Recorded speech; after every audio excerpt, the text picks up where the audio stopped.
Hari ini kita nak belajar macam mana cara untuk melafazkan pantun 4 kerat. Di sini cikgu sertakan 5 langkah mudah untuk kamu melafaz pantun 4 kerat. Yang pertama, kamu perlu baca dahulu setiap baris pantun dan kenal pasti cara sebutannya. Langkah yang kedua, kamu perlu lafaz pantun bagi setiap baris itu mestilah ada jeda ataupun berhenti sekejap, iaitu di antara perkataan kedua dan perkataan yang ketiga.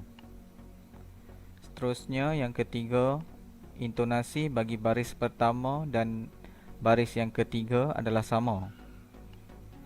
Begitu juga dengan intonasi bagi baris kedua dan baris keempat juga adalah sama.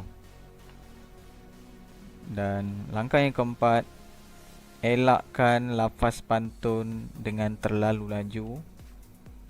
Dan yang terakhir, lafazkan pantun tersebut dengan bersahaja. Baik, kita tengok langkah yang pertama. Baca dahulu setiap baris pantun dan kenal pasti cara sebutannya. Baik, macam mana cara membacanya? Kita baca dahulu sepintas lalu. Contoh, dedalu melata menumpang perumah, senang kelihatan, senang diperhati. Jika kita duduk di rumah, virus jangkitan boleh dihenti. Jadi kita kena pasti dulu cara sebutan setiap perkataan tersebut. Kemudian kita ke langkah yang kedua. Kita cuba lafaz pantun tersebut dan kita kena ingat setiap baris mesti ada jeda, iaitu berhenti sekejap di antara perkataan yang kedua dan perkataan yang ketiga. Jadi jeda di sini cikgu tandakan dengan tanda palang 3 berwarna merah tu.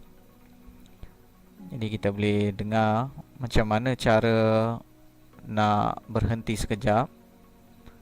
Dedalu melata menumpang perumah, senang kelihatan, senang diperhati. Jika kita duduk di rumah, virus jangkitan boleh dihenti. Jadi kita kena berhenti sekejap di tengah-tengah setiap baris tu. Dan itu dipanggil sebagai jeda. Kemudian kita ke langkah yang ketiga, iaitu intonasi bagi baris pertama dan baris ketiga adalah sama. Begitu juga dengan intonasi bagi baris kedua dan baris keempat juga adalah sama. Yang mana jika kita baca baris pertama, intonasi dia begini, dedalu melata menumpang perumah. Ia sama dengan baris yang ketiga, jika kita duduk di rumah. Manakala untuk baris yang kedua dan baris yang keempat, intonasi dia juga sama. Senang kelihatan, senang diperhati. Virus jangkitan boleh dihenti. Okey? Boleh? Baik, kita pergi ke langkah yang keempat. Elakkan lafaz pantun terlalu laju. Baik, pantun tidak boleh dilafazkan dengan terlalu laju. Okey, seperti ini.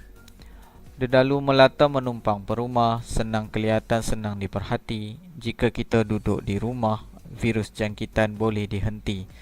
Baik, ada kalanya murid dia dah biasa baca dengan laju. Tapi untuk pantun, kita kena elakkan lafaz pantun terlalu laju. Kerana pantun ni dia adalah seni bahasa yang kamu perlu kuasai dan kamu perlu lafazkan pantun tu dengan bersahaja. Okey, kita pergi ke langkah yang kelima, iaitu lafazkan pantun ni dengan bersahaja. Macam mana yang dinamakan sebagai bersahaja? Jadi kita perlu tenang semasa melafazkan pantun tu, seperti ini. Dedalu melata menumpang perumah, senang kelihatan, senang diperhati. Jika kita duduk di rumah, virus jangkitan boleh dihenti. Jadi itu cara melafaz pantun dengan bersahaja dan dengan sebutan dan intonasi yang betul. Jadi apa yang cikgu harapkan hari ini, kita dapat fahami cara melafaz pantun 4 kerat dengan betul, supaya kita dapat fahami maksud-maksud yang dinyatakan dalam setiap pantun. Untuk itu saja untuk hari ini. Sekian, terima kasih.